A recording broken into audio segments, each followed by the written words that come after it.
Yes, good morning students. आज की class start करते हैं लीनियर इनइक्वालिटीज पर। आगे कुछ क्वेश्चंस में आपको जैसा मालूम है, मैंने ग्रुप में भी डाला था, इस साल से सीबीएसई ने मैथ्स को दो पार्ट में डिवाइड कर दिया है।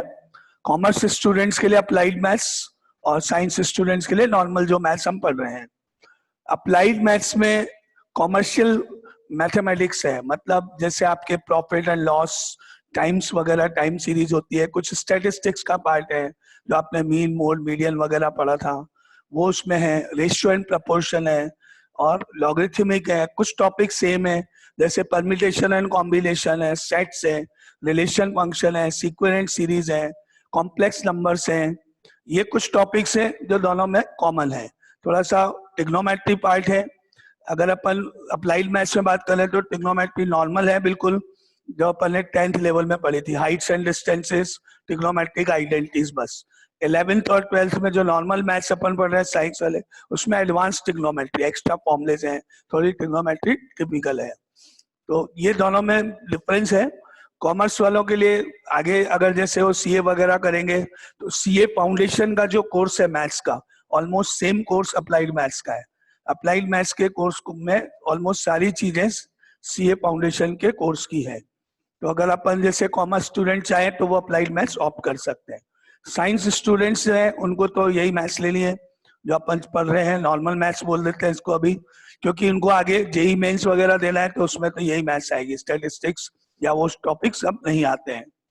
अब बाकी आपकी चॉइस है। कॉमर्स स्टूडेंट चाहे तो वो अप्लाइड मैथ्स भी ले सकते हैं, नॉर्मल भी ले सकते हैं, लेकिन अगर वो अप्लाइड मैथ्स लेंगे तो उनको ज्यादा बेनिफिट रहेगा, क्योंकि थोड़ा इजी भी रहेगी उनके लिए, ज्यादा डिटेल में नहीं पढ़नी पड़ेगी, और आगे जैसे सीए वगैरह में भी वो हेल्पफुल रहेगी आपके लिए। कॉमर्शियल मैथ्स है, जैसे अपन कोई कंपटीशन एग्जाम देते हैं बैंक वगैरह के, और उससे रिलेटेड भी कुछ पार्ट आ जाएगा। कुछ रीजनिंग टॉपिक्स हैं, जैसे अपने कॉम्पिटिशन्स में आते हैं, रिलेशन पर ब्रदर का सिस्टर है, ये इस तरह से, या डायग्राम के कुछ आते हैं, वो रीजनिंग है कुछ उस तरह की। तो ये आपकी चॉइस है, आप जो चाहें वो आप कर सकते हो। आपके पास सिलेबस उसका क्या है, अप्लाइड मैथ्स का जो सिलेबस है वो उसमें मैंने डाल दिया है। उसकी एक हैंडबुक जो सीबीएसई ने अभी निकाली है, बुक्स वगैरह तो अभी आई नहीं है क्योंकि अप्रैल से ही उन्होंने इंट्रोड्यूस किया, अभी अप्रैल में ही नया सर्कुलर इशू है। उसकी सीबीएसई बोर्ड की साइट पे आप चाहोगे तो देख सकते हो, ठीक है। तो हैंडबुक्स जो है उसी के बेस पे अपन पढ़ सकते हैं। कुछ जो कॉमन टॉपिक्स है वो हम वैसे भी दोनों क्लासेस में कहीं भी पढ़ सकते हैं। सेट्स कॉमन टॉपिक है जो हम पढ़ चुके हैं, रिलेशंस कॉमन टॉपिक है जो हम पढ़ चुके हैं। थोड़ा सा रिलेशन का टॉपिक जो है अप्लाइड मैथ्स में वो 12th का पार्ट है, जिसमें टाइप्स ऑफ रिलेशंस है। फंक्शंस हम पढ़ चुके हैं, टाइप्स ऑफ फंक्शन 12th का पार्ट है जो अप्लाइड मैथ्स में है, तो वो हम एक्स्ट्रा बाद में पढ़ेंगे ना। और बाकी अभी अभी जो अपन चैप्टर पढ़ रहे हैं वो अप्लाइड मैथ्स में नहीं है, लीनियर इनइक्वालिटीज वाला टॉपिक, ये मॉडुलस वगैरह के क्वेश्चन नहीं है ना। तो आपके ऊपर डिपेंड करता है आप किस तरह से ऑप्ट करना चाहते हो ना। और जिन लोगों ने 10th में बेसिक मैथ्स ली थी, उस समय जब बेसिक मैथ्स चली थी और स्टैंडर्ड मैथ्स थी, बोर्ड ने ये डिक्लेयर किया था कि जो बेसिक मैथ्स ऑप्ट करेंगे वो आगे 11th 12th में मैथ्स ऑप्ट कर नहीं सकते, नहीं ले सकते थे। लेकिन अब उन्होंने ये रूल निकाल दिया कि जिन्होंने बेसिक मैथ्स ऑप्ट की थी 10th में, अगर वो चाहें तो 11th 12th में आगे अप्लाइड मैथ्स अप्लाई कर सकते हैं। नॉर्मल मैथ्स तो अब भी नहीं ले सकते, लेकिन अप्लाइड मैथ्स ले सकते हैं। तो जिन्होंने बेसिक मैथ्स ली थी कि भाई मैथ्स अपने से नहीं होती है, थोड़ा टफ रहेगा, तो उनके लिए भी एक मैथ्स का ऑप्शन खुल गया। अब उनके लिए भी सीबीएसई ने कर दिया कि आप मैथ्स ले सकते हो, अप्लाइड मैथ्स। अगर आप 11th में अप्लाइड मैथ्स ऑप्ट करोगे तो आपको 12th में भी अप्लाइड मैथ्स में जाना पड़ेगा। 11th में अगर अपन नॉर्मल मैथ्स अप्लाई करेंगे तो आपको 12th भी उसी से कंटिन्यू करनी पड़ेगी। अपन ऐसा नहीं कर सकते कि इस साल नॉर्मल पढ़ लें, अगले साल अप्लाइड पढ़ लें, या भी अप्लाइड बाद में नॉर्मल, क्योंकि दोनों डिफरेंट डिफरेंट है। अगर एक साल आपने अप्लाइड पढ़ दी तो नेक्स्ट साल की अप्लाइड आपको, नेक्स्ट साल की नॉर्मल मैथ्स आपको समझ में नहीं आएगी, है ना। तो एक ही चॉइस है, या तो आप अप्लाइड ले लो या नॉर्मल मैथ्स ले लो, वो आपकी चॉइस है। क्लासेस की बात करें तो अपन अप्लाइड मैथ्स का बैच अलग करेंगे अभी थर्सडे से, तो जो जो इंटरेस्टेड है वो आप मेरे को बता देना व्हाट्सएप पे, तो उनका बैच अलग कर देंगे, टाइमिंग्स अलग कर देंगे, जो भी है। और अगर कोई ऐसा स्टूडेंट है जो दोनों पढ़ना चाहता है तो कोचिंग पे आप तो वहां वैसे ही करेगा, तो मुझे कोई प्रॉब्लम नहीं है, वो दोनों क्लास अटेंड कर सकता है। बस उसकी थोड़ी लेबर जो है वो बढ़ेगी, वो आप अगर कर सकते हो कि नहीं अच्छा अपने को बेनिफिट होगा दोनों पढ़ने के तो क्या दिक्कत है। तो मुझे इस बात से कोई प्रॉब्लम नहीं है कि आपने एक बैच में अटेंड किया दूसरे में नहीं कर सकते हो, मेरी तरफ से ऐसा कोई रेस्ट्रिक्शन नहीं, कर सकते हो, आपकी चॉइस। ठीक है, और कोई अगर आपको इससे रिलेटेड कोई डाउट है अभी तो आप पूछ सकते हो। आपको मैंने 11th का सिलेबस भी डाल दिया उसमें, 12th का भी डाल दिया है। 12th में तो नेक्स्ट ईयर ही एप्लीकेबल होगा। जैसे आज कोई बच्चा 12th में है तो वो अप्लाइड मैथ्स नहीं ले सकता, 12th का पेपर अप्लाइड मैथ्स का नेक्स्ट ईयर से ही स्टार्ट होगा। जो 11th में लेगा वही कर सकता है, अभी उनके लिए एप्लीकेबल नहीं है। आप लोगों के लिए बेनिफिट हो गया, जो 11th में इस साल आए उनके लिए बेनिफिट। यस अरुणिमा? ओके, कोई नो सर। ओके ओके, किसी को डाउट है, कुछ पूछना है इससे रिलेटेड? आपका अप्लाइड मैथ्स में आप देखोगे उसमें आपको मैंने डाल दिया है 70 मार्क्स का आपका थ्योरेटिकल है, उसमें वेटेज वगैरह दी हुई है, 30 मार्क्स का उसमें प्रैक्टिकल्स है। जनरली अभी 80-20 होता था, तो अब हो सकता है कि नॉर्मल मैथ्स वालों का भी ऐसा ही कोई सिस्टम निकले, वो अब आएगा जब सर्कुलर तब। अभी तो इन्होंने अप्लाइड मैथ्स की पूरी डिटेल तो वेबसाइट पे डाल दी है। ठीक है, सिलेबस डाल दिया है, मार्किंग स्कीम डाल दी है, टोटल कितना होगा क्या है। बस बुक्स अभी अवेलेबल नहीं है, एनसीईआरटी जैसे अप्लाइड मैथ्स की होगी या कोई और बुक्स वो अब पब्लिश होंगी क्योंकि अप्रैल का ही सर्कुलेशन है अभी तो।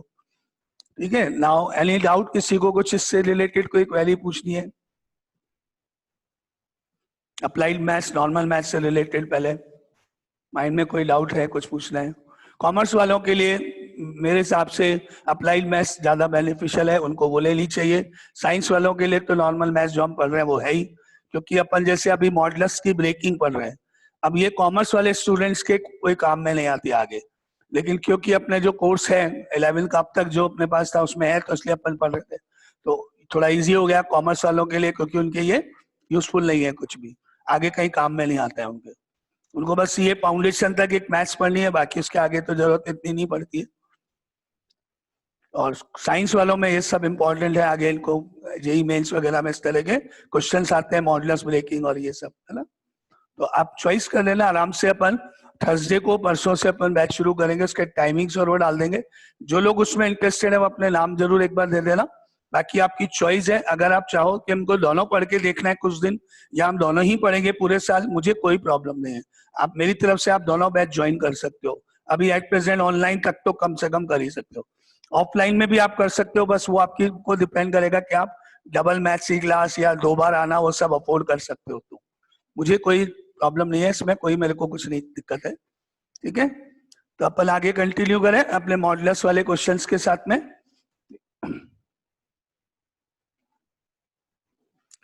नाउ लास्ट टर्न पे जो अपना क्वेश्चन था वो कंप्लीट हो गया था या इनकम्प्लीट रह गया था? मॉड ऑफ x+3 वाला एक क्वेश्चन था, इनकम्प्लीट। ओके, तो वो वापस एक बार स्टार्ट करते हैं, लास्ट वाला question, mod of x+3।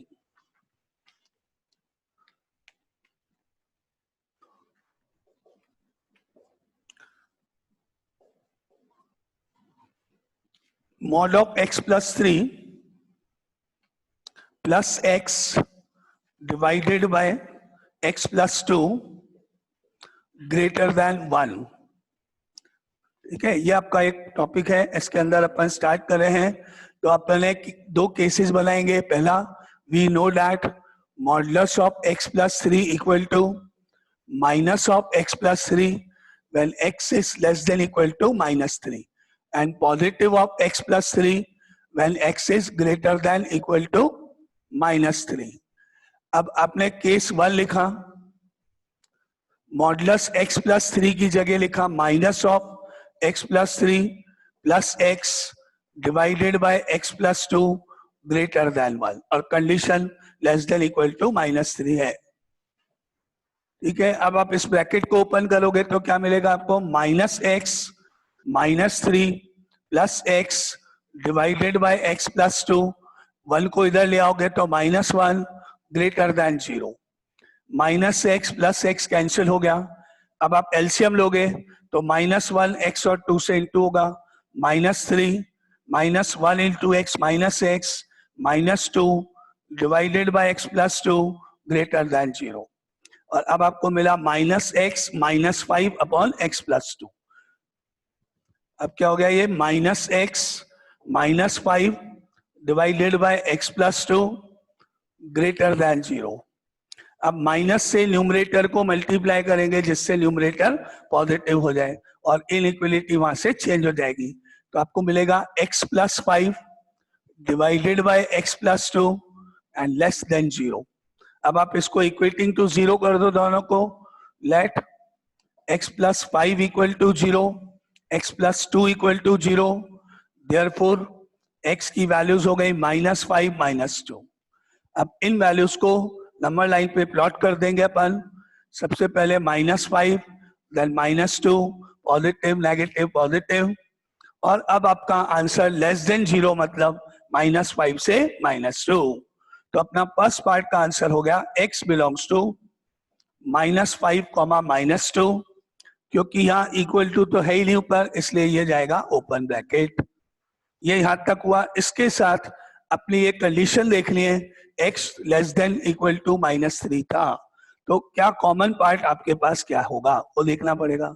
But x is less than equal to -3 है। अगर आप चाहो तो डायरेक्ट लिख सकते हो, अदरवाइज अगर आपको डाउट रहता है तो आप नंबर लाइन मार्क करोगे। सबसे पहले -5, देन -3, देन -2, ऊपर न्यूमरेटर पे -5 से -2, -5 to -2 ऐसे गए, और लेस देन इक्वल टू -3 मतलब यहां से नेगेटिव साइड में मूव कर गए। तो कॉमन पार्ट आपको जो मिलेगा वो आपको लिखना है, that is -5 to -3। Open bracket है -5 पे, -3 पे भी ओपन ब्रैकेट है। तो फाइनली आपका आंसर हुआ इस केस 1 का x belongs to -5 to -3 open bracket. ठीक है, तो अपना ये फाइनल आंसर हुआ यहाँ, x belongs to -5 to -3 open bracket, case 1 complete. अब अपन चलते हैं केस 2 के ऊपर। केस 2 में ये जो मॉडुलस हटेगा वहां x प्लस 3 हो गया, प्लस x इसके आगे है, डिवाइडेड बाय x प्लस 2 था और ग्रेटर देन 1, और condition x greater than equal to -3। अब आप इस 1 को इधर ट्रांसफर करो, x और x ऐड करो, 2x plus 3 upon x plus 2 -1 greater than 0।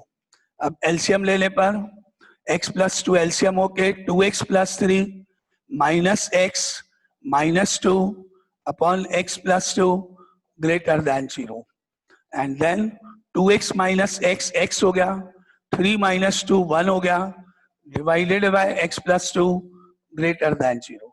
Equal to 0 करेंगे इनको, let x plus 1 equal to 0, x plus 2 equal to 0, x की वैल्यूज -1 एंड -2 हो गई।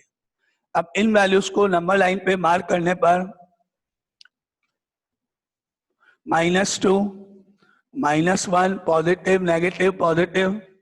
अब आप यहां देखो तो साइन है ग्रेटर देन 0, तो वो इंटरवल जिस पे प्लस लिखा हुआ है, that is this x belongs to -∞ to -2 union -1 to ∞, सब ओपन ब्रैकेट, क्योंकि क्वेश्चन में इक्वल टू का साइन नहीं है, तो सब ओपन ब्रैकेट।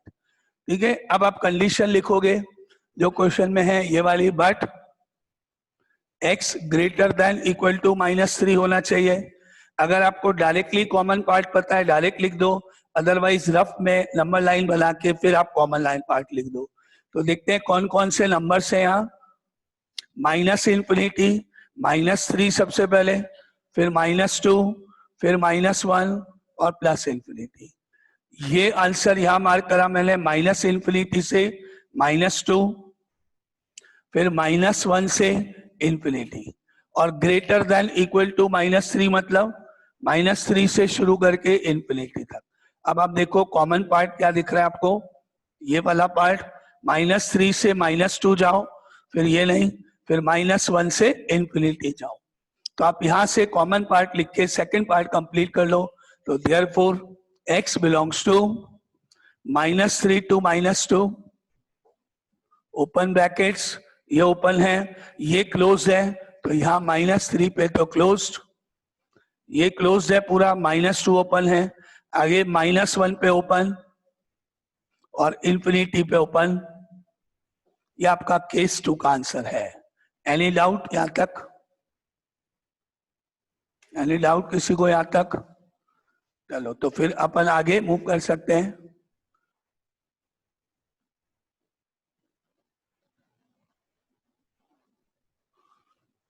कि क्या संकेत क्या पूछ रहे हो? अप्लाइड मैथ्स में कुछ लॉस है क्या? मतलब संकेत क्या पूछना चाह रहे हो? लॉस है क्या मतलब क्या? संकेत बोलो।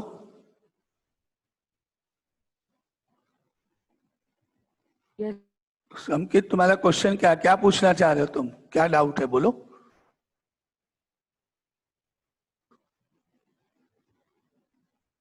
अप्लाइड मैथ्स अगर आप कॉमर्स हो लेना चाह रहे हो सर तो मतलब हाँ बोलो।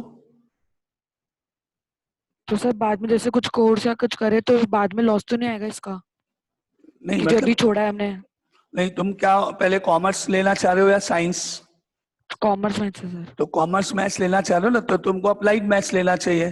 क्योंकि अपन जो नॉर्मल मैथ्स पढ़ेंगे उसमें आगे कोई ऐसा टॉपिक नहीं है जो आपके कहीं भी किसी भी जगह काम आता हो, जैसे सीए फाउंडेशन सीए में, या आपके कोई कॉम्पिटिशन्स में बैंक्स वगैरह में, एमबीए में, कहीं भी इस तरह का कोई टॉपिक जो अपन यहाँ पढ़ रहे हैं वो आपके कहीं काम में नहीं आता है। साइंस वालों में क्या होता है कि जो फिजिक्स का पार्ट है उसमें भी काम आता है, लॉग वगैरह है। तो साइंस वालों को तो आगे मैथ्स कंटिन्यू कर दिए आगे। मतलब 12th के बाद जैसे वो इंजीनियरिंग में गए तो भी उनको मैथ्स पढ़नी है, इंजीनियर बनने के लिए भी मैथ्स पढ़नी है। तो जैसे जो चीज अपन यहाँ पढ़ते हैं उसका एडवांस हो जाता है। आज अपन ने 9th में जो मैथ्स पढ़ी उसकी 10th में थोड़ी एडवांस हो गई। 10th की मैथ्स की एडवांस मैथ्स 11th में चली जाती या टॉपिक्स जुड़ जाते। तो साइंस वालों को तो मैथ्स लेनी पड़ेगी, ये वाली है ना, उनके लिए टॉप लिए। हाँ, अगर वो साइंस वाले आगे फर्दर मैथ्स के फील्ड में कुछ नहीं करना चाहते, जैसे वो 12th तक मैथ्स पढ़ के वो भी कंपटीशन देना चाहते हैं या आरएस वगैरह कहीं सिविल सर्विसेज में डाले में इंटरेस्टेड है अभी, तो वो अप्लाइड मैथ्स ले सकते हैं। ये जो अपन मैथ्स पढ़ रहे हैं उनके लिए तो यूजफुल है जो आगे इंजीनियरिंग वगैरह करना चाह रहे हैं या एमएससी मैथ्स करना चाह रहे हैं। एमएससी में मैथ्स करनी है, मैथ्स में एमएससी करनी है, लेक्चरशिप में जाना है, इंजीनियरिंग में जाना है। लेकिन जो एमबीए करने जा रहे हैं, क्लैट करने जा रहे हैं, सीए करने जा रहे हैं, उनके लिए अप्लाइड मैथ्स बहुत है। उनके लिए इस मैथ्स की कोई जरूरत नहीं, कोई लॉस नहीं होने वाला है। ठीक है, तो आपका गोल क्या है? आप क्या चाहते हो आगे सर फील्ड में? ओके। क्या क्या क्या लेना चाह रहे हो? सीए में जाना चाह रहे हो? CA yes sir foundation? देखेंगे। पर हाँ हाँ फाउंडेशन में आता है, दीदी भी यही कह रही है, हाँ, थ्योरी तो मैथ्स आती है उसमें। बिल्कुल फाउंडेशन का पार्ट है ये। जो अप्लाइड मैथ्स है ना वो सारी फाउंडेशन की है। फाउंडेशन की बुक अगर आप देखोगे कहीं पे तो उसका कोर्स और अप्लाइड मैथ्स का कोर्स बिल्कुल सेम मिलेगा आपको। तो कॉमर्स स्टूडेंट्स के लिए तो ज्यादा अच्छा है कि वो अप्लाइड मैथ्स ले। और साइंस स्टूडेंट्स में भी अगर कोई ऐसा है जो आगे फर्दर मैथ्स कंटिन्यू नहीं करना चाहता है, मतलब इंजीनियरिंग में नहीं जाना चाहता है, सिविल सर्विस में इंटरेस्टेड है या किसी और फील्ड में जिसमें मैथ्स नहीं आती हो, तो वो भी अप्लाइड मैथ्स ऑप्ट कर सकता है। जरूरी है कि साइंस वाले को कंपलसरी समझ गए ना। लेकिन जो स्टूडेंट आगे इंजीनियरिंग में जाना चाहता है या एमएससी मैथ्स करना चाहता है, जैसे मैंने बोला, या मैथ्स के फील्ड में कुछ करना, जैसे कई बच्चे होते हैं मैथ्स में इकोनॉमिक वो लेते हैं, ऑनर्स करना चाहते हैं। मैथ्स ऑनर्स एक होता है जिसमें आगे मैथ्स आती है सारी, है ना। ग्रेजुएशन होता है अपना बीएससी मैथ्स किसी करनी होती है तो उसको मैथ्स लेनी पड़ेगी। ऑनर्स मैथ्स करनी है वो लेनी पड़ेगी। एमएससी मैथ्स, इंजीनियरिंग वाले मैथ्स, ये सारों को जो है उनको ये मैथ्स पढ़नी पड़ेगी क्योंकि उनके आगे मैथ्स आएगी। ठीक है। Yes sir okay, thank you sir. Okay, और कोई डाउट किसी को और तो बोलो। ठीक है। चलो तो अपन इसको आगे कंटिन्यू करें। ना ये अपना केस 2 का फाइनल आंसर हो गया। अब आप दोनों केसेस के बीच में यूनियन अप्लाई करो और आंसर लिखो। -5 to -3 ओपन है और यहाँ क्लोज है, लेकिन आपने पढ़ा अगर एक जगह भी ओपन है तो आप उसको यूज नहीं कर सकते, वो ओपन ही काउंट होगा। तो क्योंकि यहाँ -3 अलाउड नहीं है इसलिए आप जब इनको कंबाइन करोगे तो -3 पे ब्रेकिंग होगी। तो अपन लिख सकते हैं आंसर क्या हुआ, from case 1 and case 2। Yes sir वो -5 to -3 में सर -3 पे तो क्लोज ब्रैकेट होगा ना, -5 पे क्लोज ब्रैकेट, -3 पे। -3 पे क्लोज, ओके हाँ करेक्ट, -3 पे क्लोज होगा क्योंकि condition less than equal to -3, correct है। तो अब ये दोनों कंबाइन हो सकते हैं। आपने लिखा पहले तो -5 to -3 open and closed union, -3 to -2 union, -1 to infinity. अब आप इन दोनों को कंबाइन कर सकते हो, तो आपका आंसर हुआ x belongs to -5 to -2 union -1 to infinity. ये आपका final answer. Now any doubt, किसी को कोई डाउट? कंफर्म, क्लियर, कोई डाउट नहीं? आगे चले, नेक्स्ट क्वेश्चन मूव करें।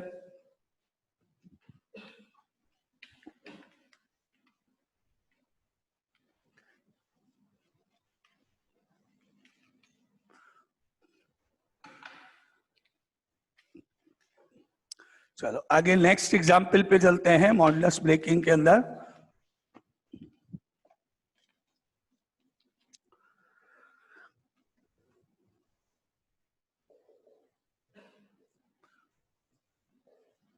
Solve modulus of x minus 1 plus modulus of x minus 2 greater than equal to 4.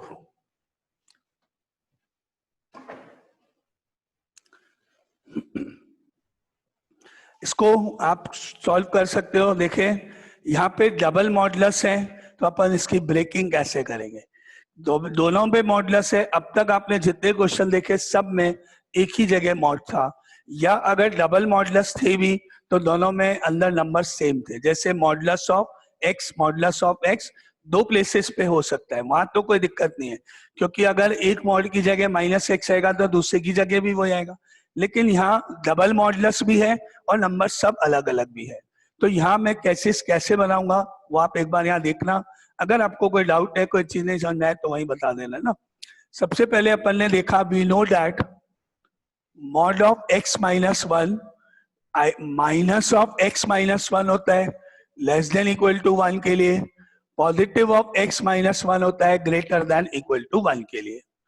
And similarly mod of x minus 2 minus of x minus 2 होता है less than equal to 2 के लिए, positive of x minus 2 होता है greater than equal to 2 के लिए। दोनों की आपने यहाँ डेफिनेशन लिखी, अभी दोनों के बारे में आपने जो कमेंट्स है आपको मालूम है वो लिखा है। तो इस तरह यहाँ तक कोई डाउट है आपको किसी को पहले?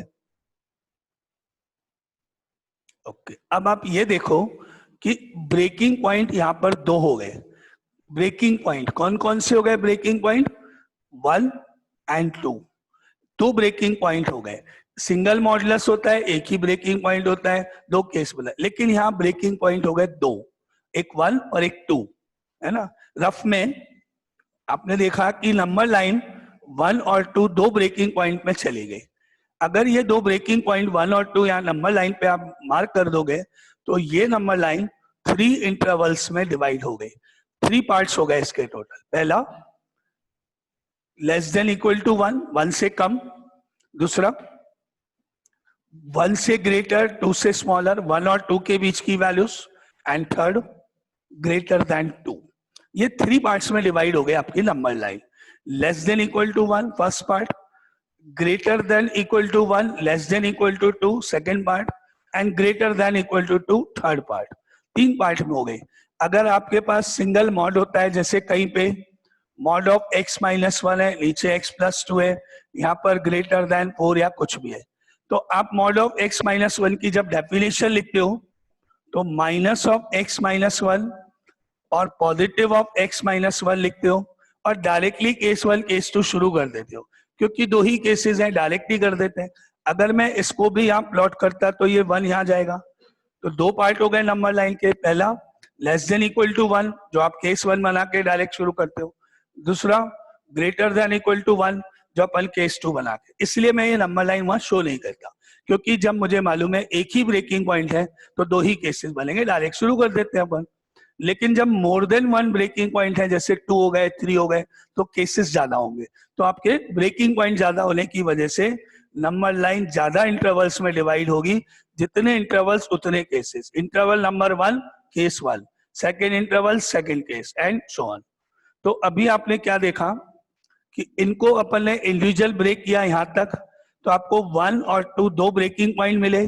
अब दो ब्रेकिंग पॉइंट जो मिले, आपने उसको रफ में नंबर लाइन पे प्लॉट किया, ये मालूम करने के लिए कि हमको ये क्वेश्चन करते समय कितने केसेस बनाने हैं और कौन कौन से केसेस कितने बनेंगे, 1 2 3 4 कितने केसेस बनेंगे और कौन कौन से बनेंगे। उसके लिए आपने क्या किया, रफ में ये 1 और ये 2 ऐसे मार्क किया, यहाँ पॉजिटिव लिखा, यहाँ नेगेटिव, यहाँ पॉजिटिव लिखा। ये अभी नहीं करना है ना, पॉजिटिव नेगेटिव नहीं लिखे, वो तो तब लिखते हैं जब अपन आंसर लिख रहे हैं। अभी आपने सिर्फ रफ में नंबर लाइन के बना के ये मालूम करने के लिए कि कितने केसेस बनेंगे वैसे लिख। अब आप इस नंबर लाइन को देखो और आपको मालूम पड़ेगा कि हाँ आपको 3 बार सॉल्व करना पड़ेगा। Case 1 when x is less than equal to 1, case 2 when x is greater than equal to 1 less than equal to 2, and case 3 when x is greater than equal to 2। पहले तो यहां तक कोई डाउट है तो वो बोलो, फिर मैं केस लिखूंगा। ब्रेकिंग और नंबर लाइन पे मैंने ये मार्किंग जो करी है, क्यों करी है, ये मालूम करने के लिए कि नंबर ऑफ केसेस कितने हैं।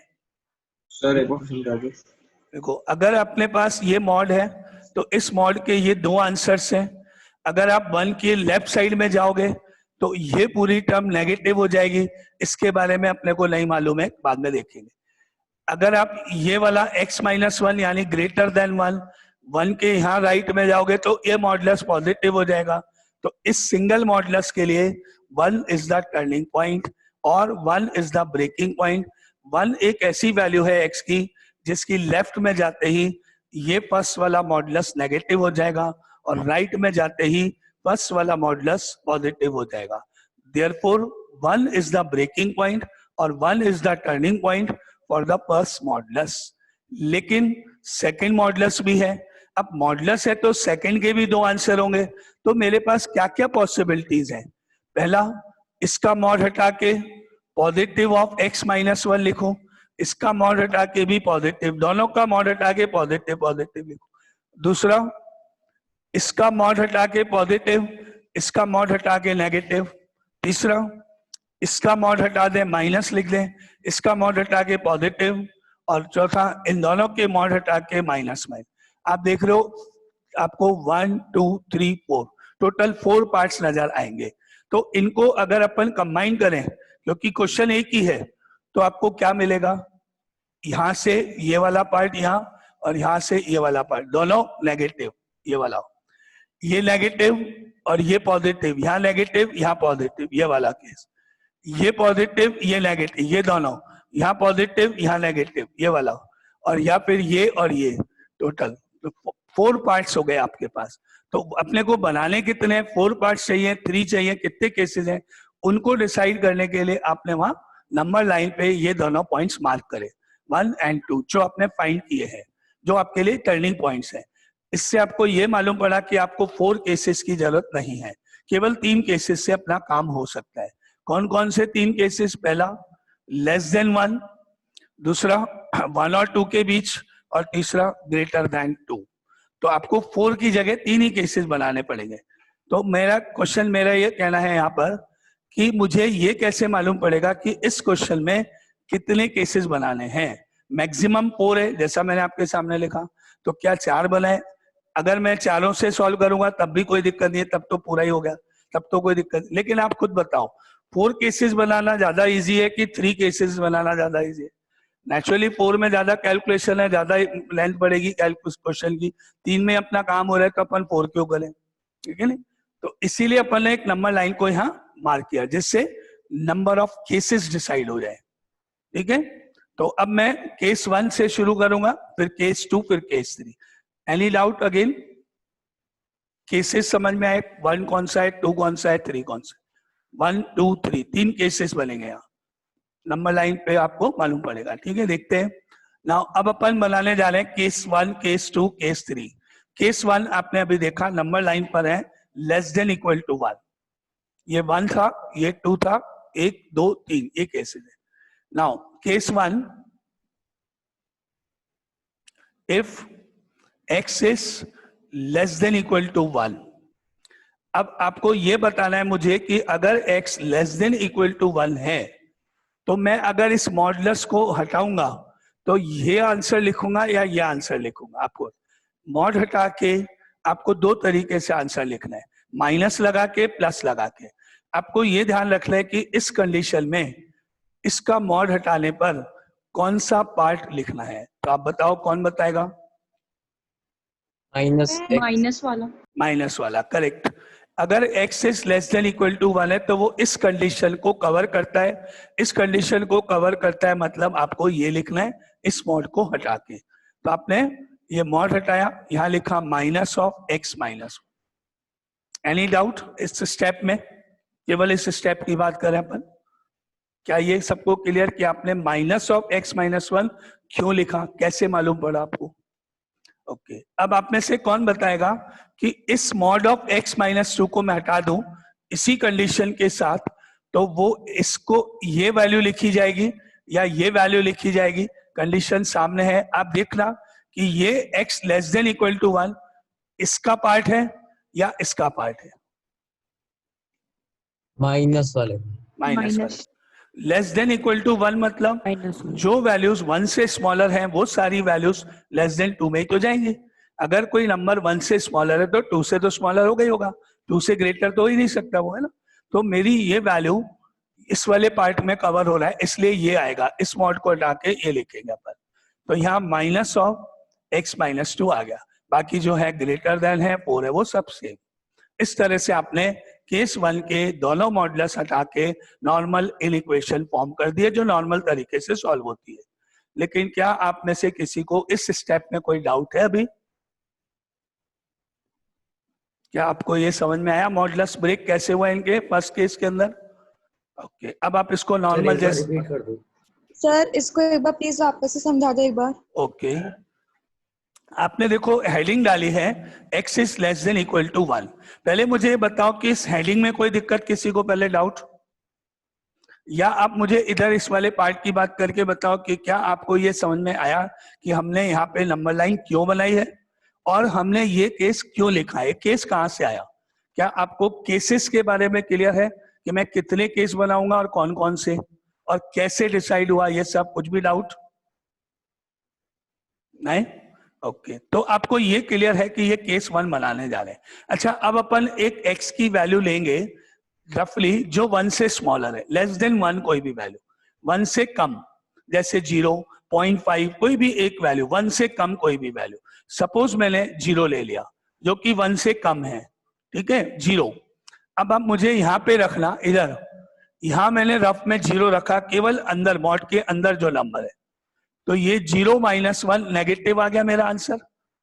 वैल्यू रख दी, मुझे अभी मॉड नहीं देखना है, ये पार्ट देखना है कि नेगेटिव है कि पॉजिटिव है। तो मैंने x की वैल्यू 0 रखी तो आंसर नेगेटिव आया। और आपको मालूम है अगर आंसर नेगेटिव आएगा तो उस आंसर को पॉजिटिव बनाने के लिए आपको ये पार्ट यूज करना पड़ेगा, क्योंकि मॉड होने के कारण आपका आंसर तो पॉजिटिव होना जरूरी है। तो एक तो आप ऐसे समझ सकते हो कि इससे कम कोई वैल्यू रखने पर अगर ये पार्ट नेगेटिव आएगा तो आप नेगेटिव वाला यूज करोगे, अगर पॉजिटिव आएगा तो आप पॉजिटिव वाला यूज करो। एक तो तरीका ऐसे है डिसाइड, और एक ऐसे है, देखो लेस देन इक्वल टू 1 इस वाले कंडीशन का पार्ट है, इसमें मैच हो रहा है less than equal to 1, less than equal to 1।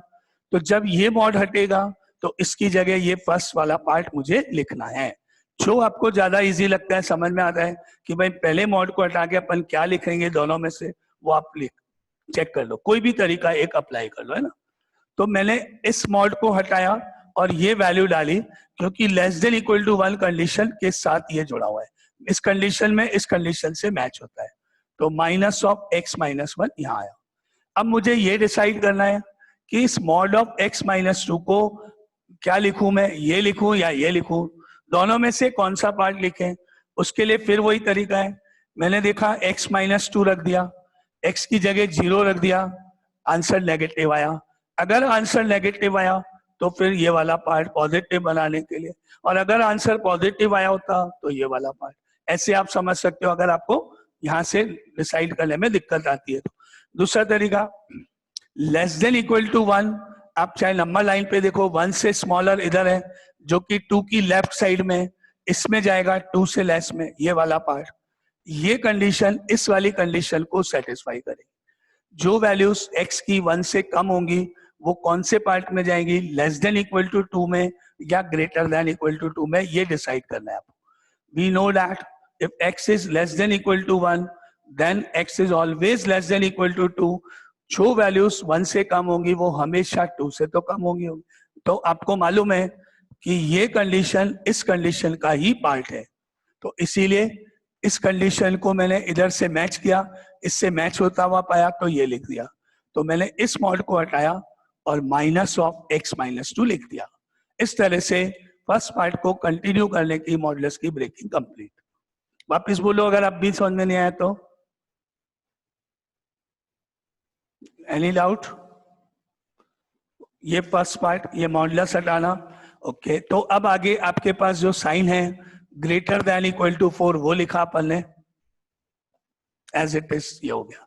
अब ये नॉर्मल जैसे अपन करते हैं सॉल्व, ब्रैकेट ओपन करा minus x plus 1 minus x plus 2 greater than equal to 4।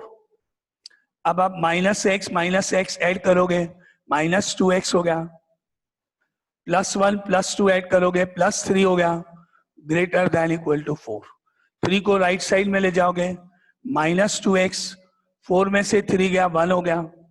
अब माइनस 2 से डिवाइड करोगे, याद रखो जब माइनस से अपन डिवाइड या मल्टीप्लाई करेंगे तो इनइक्वलिटी चेंज होगी। तो मैं जैसे ही माइनस 2 से डिवाइड करूंगा तो क्या हो जाएगा, लेस देन इक्वल टू -1/2। ये मेरे पास फर्स्ट पार्ट का यहां तक का सॉल्यूशन है। यहां तक आपको फिर से पूछा कोई डाउट है तो आप एक बार वापस डिसाइड करो। अब आप इस कंडीशन को कंबाइन करोगे इसके साथ, but x is less than equal to 1 जो आप लिख चुके हो, और इन दोनों का फाइनली जो कॉमन पार्ट है वो आप ढूंढ के लिखोगे। तो माइनस हाफ से जो स्मॉलर हैं वो 1 से तो स्मॉलर होती हैं, तो हम कह सकते हैं therefore x is less than equal to minus half. Now x belongs to minus infinity to minus half. Finally case 1 complete, final answer of case 1। Sir yes, sir यहाँ 2 केस नहीं लिखेंगे क्योंकि x इज लेस देन 1, तो ये भी तो लिखना पड़ेगा x is also less than 2, क्योंकि अपन ने दोनों को एक साथ सॉल्व करा है। x is less then